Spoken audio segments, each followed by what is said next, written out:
এখনো কেন কোনাবাড়িতে গার্মেন্টস বন্ধ, এখনো কেন গাজীপুরে গার্মেন্টস বন্ধ, তাদের প্রেতাত্মারা এখনো আছে।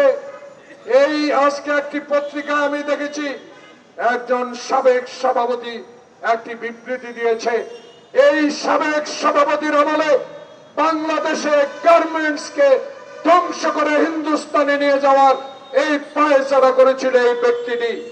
আজকে আমি দেখেছি র্যাব গ্রেপ্তার করেছে বাংলাদেশের কুখ্যাত সেই গার্মেন্টস ব্যবসাকে ধ্বংসকারী আব্দুল সালাম মুর্শিদিকে, যে মুর্শিদিরা বাংলাদেশের হাজার হাজার কোটি টাকা বাংলাদেশ থেকে পাচার করেছে। সেই মুর্শিদির প্রেতাত্মারা এখনো কোনাবাড়ি, এখনো গাজীপুরে অস্বস্তিকর পরিবেশ তৈরি করছে গার্মেন্ট সেক্টরে।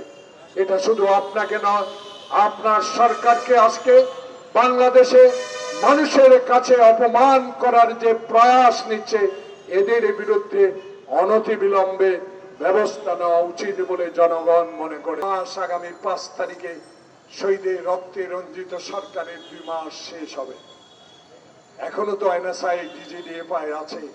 অনুগ্রহ করে তাদেরকে বলেন এরা কোথায়, জনসমক্ষে হাজির করে গ্রেপ্তার করুন, আইনের আওতায় হস্তান্তর করুন।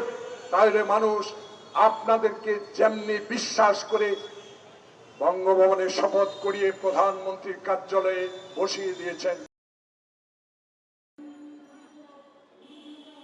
উপস্থিত আছেন বরিশাল বিভাগীয় শহর বাংলাদেশ জাতীয়তাবাদী সংসদ সদস্য জনাব আবুল কালাম আজাদ সিদ্দিকী। হাজারের উপরে ছাত্র জনতা তারা জীবন